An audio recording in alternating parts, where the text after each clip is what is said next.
Good morning students. मैं Rakesh Kapuria government girls college Nimka Thana के इस यूट्यूब चैनल पर आप सबका स्वागत करता हूं। हम भारत का भूगोल पढ़ रहे थे। भारत के भूगोल के क्रम में भारत का अपवाह तंत्र हम देखेंगे इस लेक्चर में।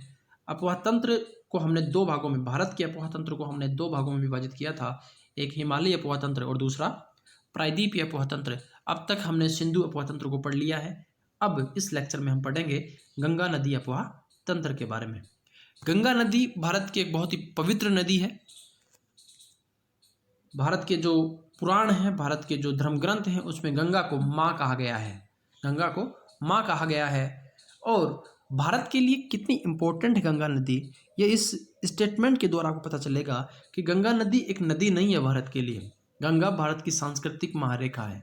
भारत की सांस्कृतिक महारेखा है जिसके चारों तरफ यह देश जीता है, जिसके चारों तरफ यह देश जीता है। इसी प्रकार पंडित जवाहरलाल नेहरू, जो भारत के प्रथम प्रधानमंत्री थे और जिनका स्वयं का जन्म एक प्रयाग पर हुआ था, प्रयागराज में हुआ था, उनके शब्दों में गंगा का क्या महत्व है। अपने स्रोत से सागर तक, अपने पुराने समय से नए समय तक गंगा भारत की सभ्यता की कहानी कहती है। अपने स्रोत से सागर तक, पुराने समय से नए समय तक गंगा भारत की सभ्यता की कहानी कहती है। इसका तात्पर्य यह है कि गंगा नदी के उद्गम से लेकर मुहाने तक यदि आप घूमेंगे तो आपको एक जीता जागता भारत मिलेगा, एक बनता बिगड़ता भारत मिलेगा, एक फलता फूलता भारत बनेगा। तो भारत के दर्शन करने यदि आपको हैं, भारत की संस्कृति के दर्शन करने हैं, भारत की सभ्यता को जानना है, तो वास्तव में आपको गंगा नदी के उद्गम से लेकर मुहाने तक एक बार घूमना चाहिए और देखना चाहिए कि किस प्रकार से भारत की सभ्यता, भारत की संस्कृति फल फूल रही है। गंगा नदी के बारे में कुछ फैक्ट हम बात करें तो गंगा नदी भारत का सबसे बड़ा नदी तंत्र है। गंगा नदी तंत्र भारत का सबसे बड़ा नदी तंत्र है। सबसे अधिक जल ग्रहण क्षेत्र जो है, कैचमेंट एरिया जो है, सबसे ज़्यादा जल ग्रहण क्षेत्र गंगा नदी का है। आपको ये याद रखना है कि सबसे बड़ा नदी तंत्र गंगा नदी तंत्र का है, लेकिन सबसे बड़ी नदी ब्रह्मपुत्र नदी है। सबसे बड़ी नदी ब्रह्मपुत्र नदी है, लेकिन सबसे बड़ा नदी तंत्र गंगा नदी तंत्र है। दूसरा फैक्ट आपको याद रखना है कि सबसे बड़ा कैचमेंट एरिया या जल ग्रहण क्षेत्र जो है वो गंगा नदी का है। गंगा नदी का है। गंगा नदी एक अंतर्राष्ट्रीय नदी है जो दो देशों, भारत और बांग्लादेश से होकर के बहती है। गंगा नदी एक अंतर्राष्ट्रीय नदी है जो भारत और बांग्लादेश से होकर के बहती है। गंगा नदी का निर्माण उत्तराखंड में दो धाराओं के मिलने से होता है। वो दो धाराएं कौन सी है? एक भागीरथी नदी है और दूसरी अलकनंदा नदी है। भागीरथी और अलकनंदा नदी के मिलने से गंगा नदी का निर्माण हो रहा है।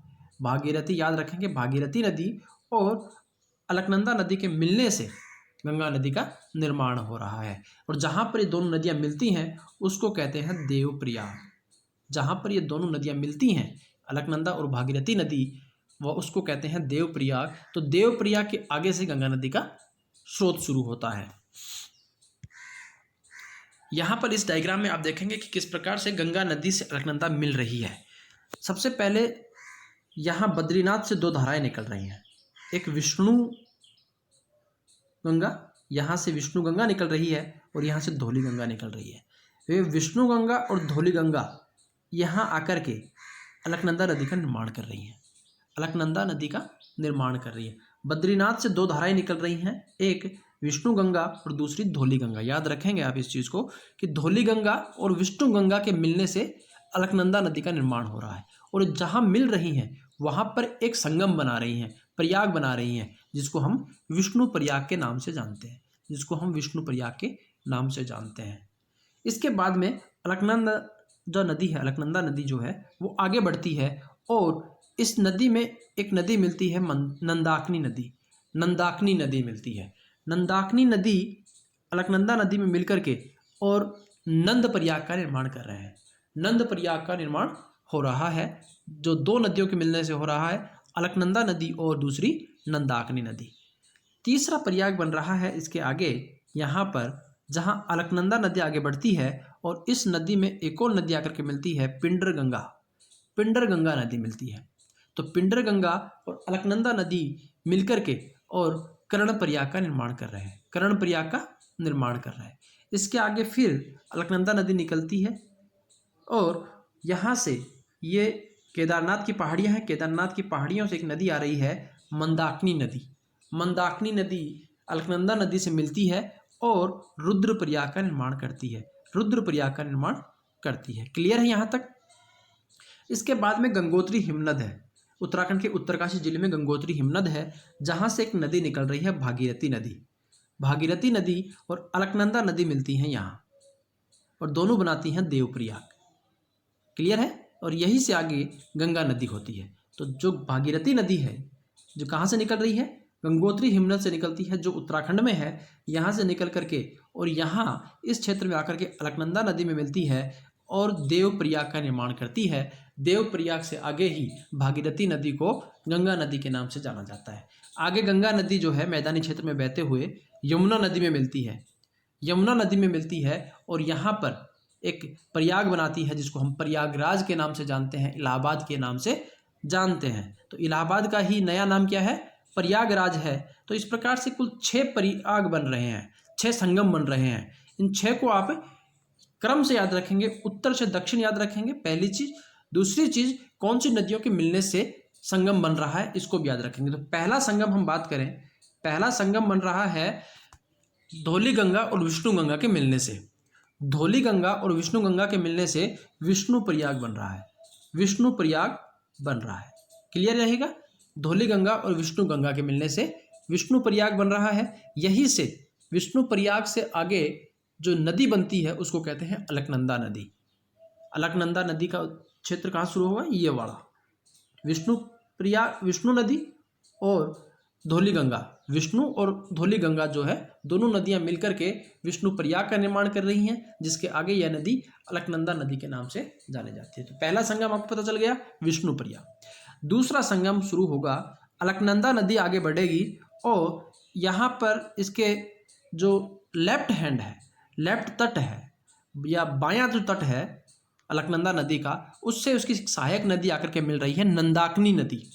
नंदाकिनी नदी और एक संगम बन रहा है नंद प्रयाग। नंद प्रयाग दूसरा प्रयाग है जो 2 नदियों के मिलने से बन रहा है। कौन सी नदियां हैं?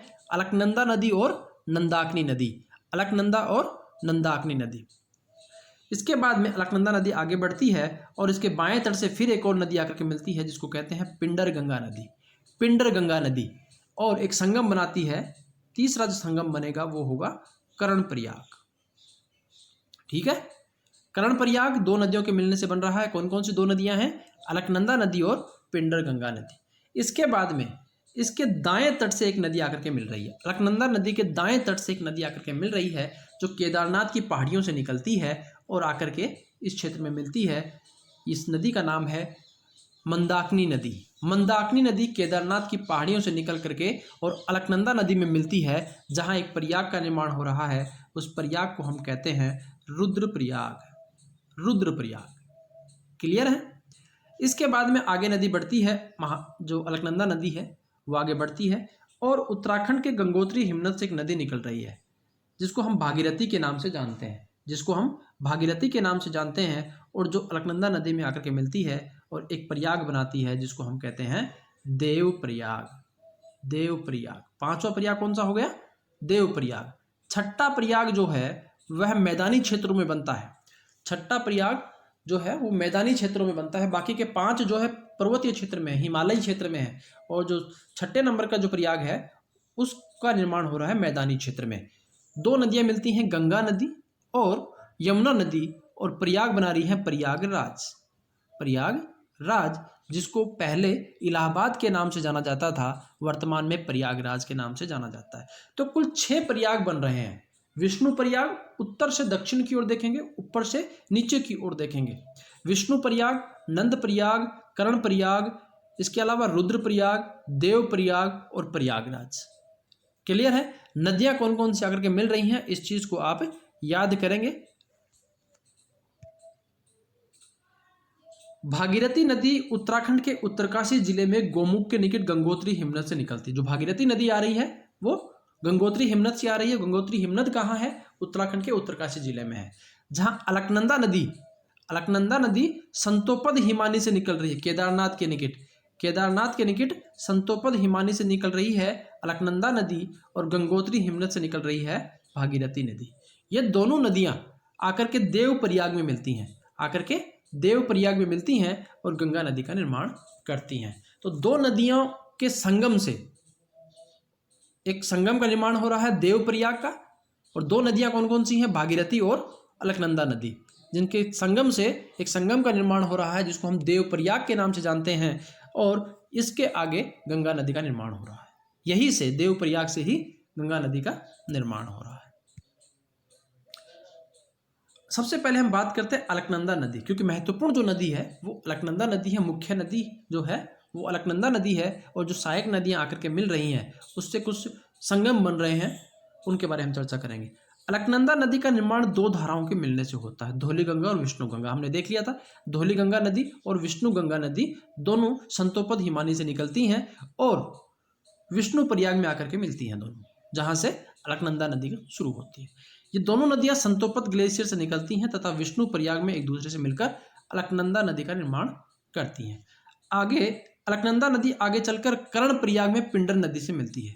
कर्णप्रयाग में पिंडर नदी से मिलती है। कर्णप्रयाग का निर्माण हो रहा है अलकनंदा और पिंडर नदी से। आगे रुद्रप्रयाग में अलकनंदा नदी मंदाकिनी नदी से मिलती है। मंदाकिनी नदी से मिलती है रुद्रप्रयाग में।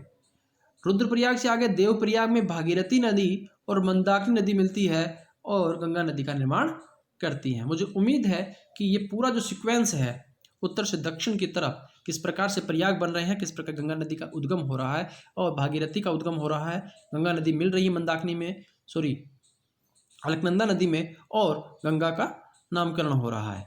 तो ये पूरी प्रोसेस आपको समझ में आ गई होगी। गंगा नदी भारत के 5 राज्यों से होकर के बहती है।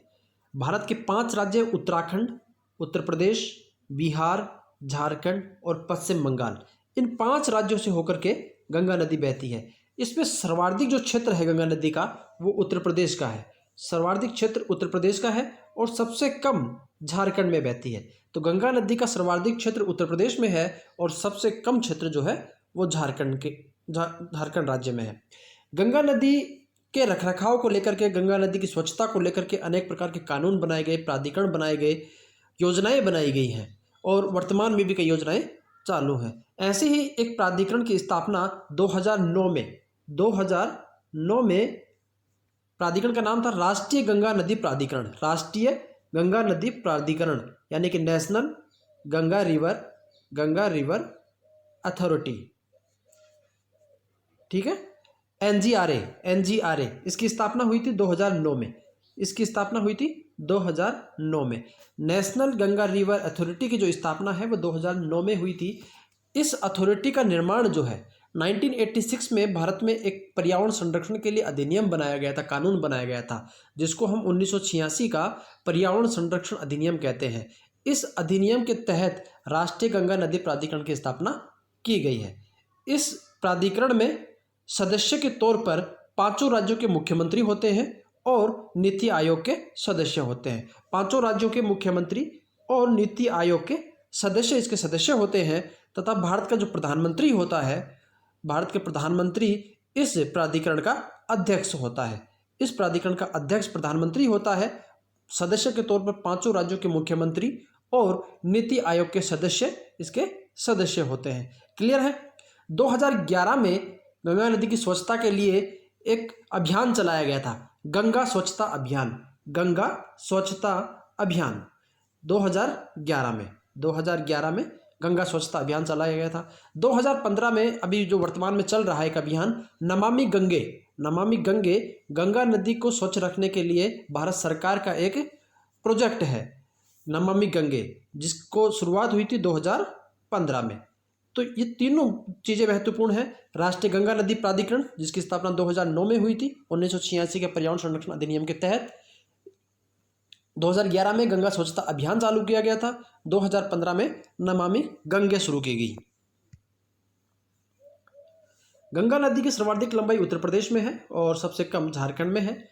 गंगा नदी सबसे पहले हरिद्वार में, बहुत इंपॉर्टेंट है, गंगा नदी सर्वप्रथम हरिद्वार में हिमालय से निकलकर यानी कि पहाड़ों से निकल करके और मैदानी क्षेत्र में प्रवेश करती है। तो सबसे पहले मैदानी क्षेत्र में कहाँ पर प्रवेश कर रही है? हरिद्वार से। तो गंगा नदी सर्वप्रथम हरिद्वार में हिमालय से निकल करके मैदानी क्षेत्र में प्रवेश करती है। पश्चिम बंगाल में गंगा नदी 2 वितरिकाओं में बट जाती है। पश्चिमी बंगाल में जाते ही गंगा नदी दो वितरिकाओं में, वितरिका क्या होती है आपको पता है, एक मुख्य नदी से अलग हो जाना। कोई नदी जो है मुख्य नदी से अलग हो रही हो, जल का बंटवारा हो रहा हो उसका, तो उसको वितरिका कहते हैं। तो पश्चिम बंगाल में गंगा नदी दो वितरिकाओं में बढ़ जाती है, एक भागीरथी और दूसरी हुगली। भागीरथी गंगा नदी इस प्रकार से बिहार होते हुए, झारखंड होते हुए आ रही है और जैसे पश्चिम बंगाल में पहुंचते थे दो भागों में बढ़ जाती है। एक वाला जो पार्ट, ये वाला जो पार्ट है वो भागीरथी कहलाता है और ये जो दक्षिण में आ रहा है ये भाग कहलाता है हुगली। क्लियर है? हुगली। तो भागीरथी और हुगली दो वितरिकाओं में बढ़ जाती है। पश्चिम बंगाल में गंगा नदी को भागीरथी कहा जाता है। पश्चिम बंगाल में गंगा नदी को भागीरथी कहा जाता है। याद रखना कि भागीरथी शुरुआत में भी भागीरथी नाम होता है इसका। गंगा नदी का शुरुआत में जो नाम होता है वो भी क्या होता है, भागीरथी ही होता है। उत्तराखंड में जब यह निकल करके आती है और अलकनंदा नदी में मिलती है, उसके बाद गंगा होता है। तो उत्तराखंड में भी भागीरथी कहते हैं और पश्चिमी बंगाल में भी इसको भागीरथी कहते हैं। गंगा नदी बांग्लादेश में प्रवेश करने पर पद्मा के नाम से जानी जाती है। गंगा नदी बांग्लादेश में पद्मा के नाम से जानी जाती है। जैसे ही बांग्लादेश में प्रवेश करती है तो उत्तर पूर्व से एक नदी और आती है, ब्रह्मपुत्र नदी। ब्रह्मपुत्र नदी और गंगा नदी मिलती हैं और उसके बाद जो एक धारा बहती है उस धारा को कहा जाता है पद्मा नदी। तो पद्मा नदी जो है गंगा और ब्रह्मपुत्र के मिलने के बाद बांग्लादेश में इसको पद्मा के नाम से जाना जाता है। आगे जाके के पद्मा नदी जो है, आगे चल करके पद्मा नदी बराक नदी में मिलती है। बराक नदी जो है वो बराक वैली से निकलती है, उत्तर पूर्व के क्षेत्रों से निकलती है और यहाँ बांग्लादेश में आकर के बराक नदी पद्मा नदी में मिलती है, जहाँ इसका नामकरण होता है मेघना।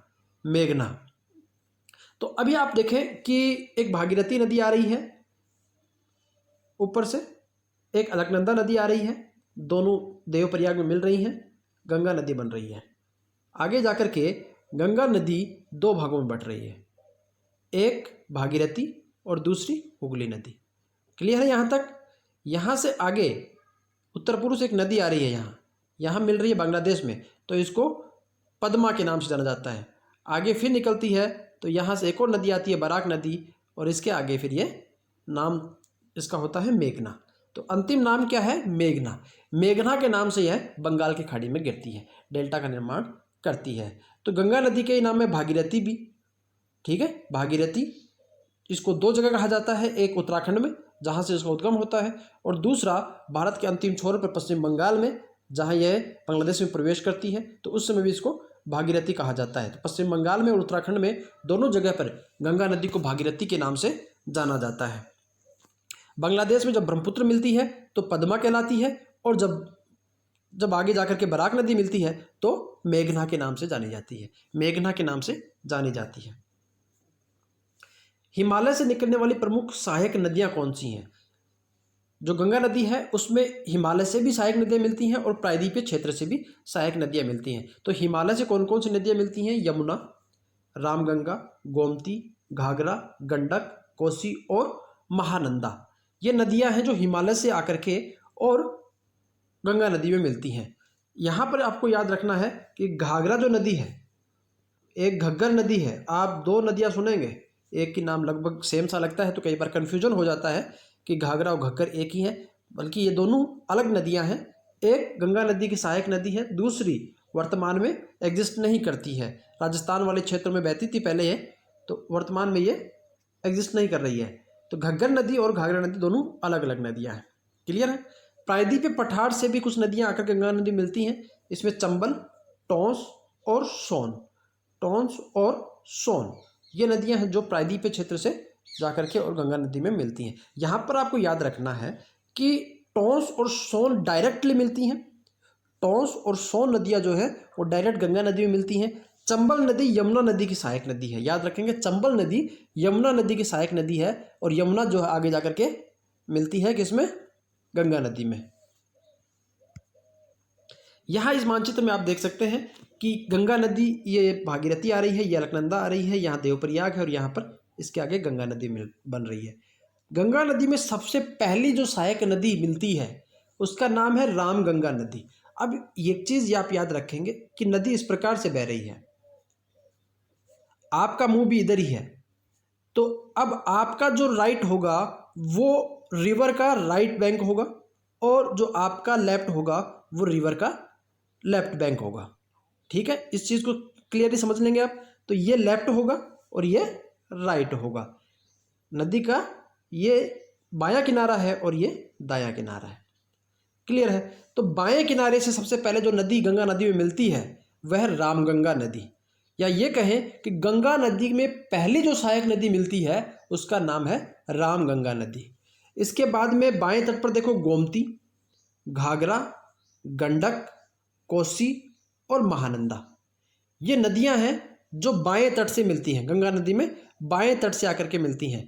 रामगंगा, गोमती, घाघरा, गंडक, कोसी, महानंदा। सीक्वेंस आप याद रखेंगे, पश्चिम से पूर्व की ओर, पश्चिम से पूर्व की ओर रामगंगा, गोमती, घाघरा, गंडक, कोसी और महानंदा। इसी प्रकार से जो दायां भाग है, जो दायां किनारा है गंगा नदी का, वहां से आप देखो कि यहाँ एक नदी आ रही है, ये वाली, ये यमुना नदी है। यमुना नदी, तो दाएं किनारे से जो पहली सहायक नदी है वह कौन सी है? यमुना। इसके अलावा ये देखो, ये पूरा जो है डायरेक्टली मिल रही है टोंस नदी, सोन नदी, दामोदर नदी यहाँ पर दिखाया गया है। यहाँ पर जो गंगा रिवर है यहाँ आकर के दो भागों में बट रही है ट्रिब्यूटरीज के रूप में। ये नीचे हुगली आ गई और ये भागीरथी। तो दामोदर नदी हुगली नदी की सहायक नदी है, इस चीज़ को याद रखेंगे। दामोदर नदी हुगली नदी की सहायक नदी है। यहाँ पर चंबल को आप देखें, चंबल नदी यमुना नदी में मिल रही है। तो चंबल नदी जो है वो यमुना की सहायक नदी है। सिंधु या सिंध, बेतवा और केन, सिंध, बेतवा, केन और चंबल, ये यमुना की सहायक नदियां हैं और यमुना बाद में जाकर के गंगा नदी में मिल रही है।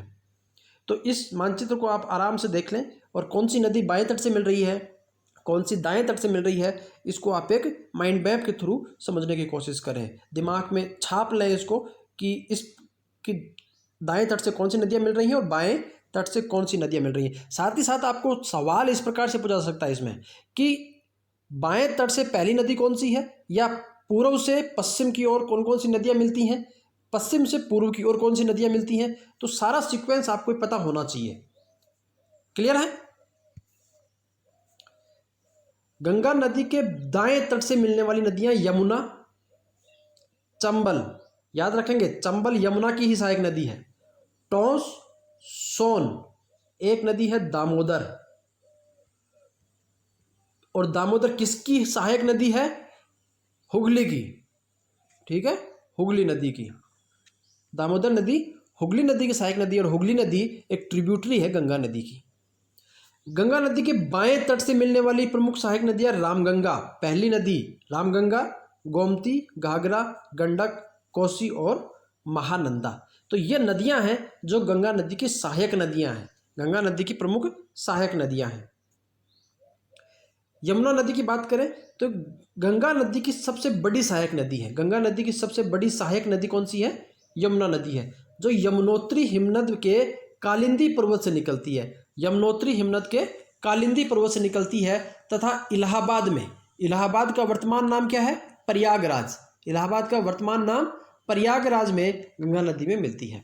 यहाँ पर आपको याद रखना है कि कालिंदी पर्वत, यमुनोत्री हिमनद है वहीं पर एक कालिंदी पर्वत है जहाँ से यमुना नदी निकलती है, और इसीलिए कई बार इस नदी को कालिंदी नदी के नाम से भी जाना जाता है, कालिंदी नदी के नाम से भी जाना जाता है। और इलाहाबाद में, जिसको वर्तमान में प्रयागराज कहा जाता है, में गंगा नदी मिलती है। यमुना नदी गंगा नदी की एकमात्र हिमालयी सहायक नदी है। यमुना नदी गंगा नदी की एकमात्र सहायक नदी है जो दाहिने तरफ से गंगा नदी में मिलती है। यहाँ पर आप देखिए, बहुत ही इंपॉर्टेंट फैक्ट है जो आपको याद रखना है। फैक्ट क्या है कि गंगा नदी इस प्रकार से निकल के आ रही है और यहीं पर यमुनोत्री हिमनद है जहाँ से इस प्रकार से निकल करके और यहाँ इलाहाबाद में आकर के और गंगा नदी में मिल रही है। तो हिमालय से निकल रही है यमुना नदी, निकल तो कहाँ से रही है? हिमालय से निकल रही है, लेकिन गंगा नदी में मिल रही है दाएं तरफ से, राइट बैंक से मिल रही है। इसको याद रखेंगे, राइट बैंक से मिल रही है। तो हिमालय से निकलने वाली एकमात्र नदी जो गंगा नदी में दाएं तरफ से आकर के मिलती है। बाकी की सारी नदियां जो हिमालय से निकल रही हैं वो बाएं छोर से निकलती हैं, बाएं छोर से आकर के मिलती हैं, लेकिन यमुना नदी एकमात्र नदी है जो दाएं तट से आकर के गंगा नदी में मिलती है। इसके किनारे, यमुना नदी के किनारे पर कुछ महत्वपूर्ण शहर हैं, जैसे सहारनपुर, दिल्ली, आगरा और इलाहाबाद। ये प्रमुख शहर हैं जो यमुना नदी के तट पर स्थित हैं। तो आपको इस स्लाइड में क्या याद रखना है, यमुनोत्री हिमनद से निकलती है, यमुनोत्री हिमनद के पास में कालिंदी पर्वत है, वहां से यमुना नदी निकलती है और प्रयागराज में जाकर के गंगा नदी में मिलती है, प्रयागराज में जाकर के गंगा नदी में मिल जाती है। एकमात्र नदी है हिमालय की जो हिमालय से निकलती है और गंगा नदी में दाएं तट से मिलती है। इस चीज को समझना, दाएं तट से आकर के मिलती है, क्योंकि हिमालय से निकलने वाली सारी नदियां, बाकी की जितनी भी नदियां हैं वो बाएं तट से आकर के मिल रही हैं। यहाँ केवल एकमात्र नदी है जो दाहिने तरफ से आकर गंगा नदी में मिल रही है। यमुना नदी की सहायक नदियां हैं चंबल, केन, बेतवा, छोटी सिंध और सेंगर। ये कुछ प्रमुख नदियां हैं जो यमुना नदी की सहायक नदियां हैं, चंबल, केन, बेतवा, छोटी सिंध और सेंगर। धन्यवाद आप सबका। मुझे उम्मीद है कि यह लेक्चर आपको समझ में आया होगा।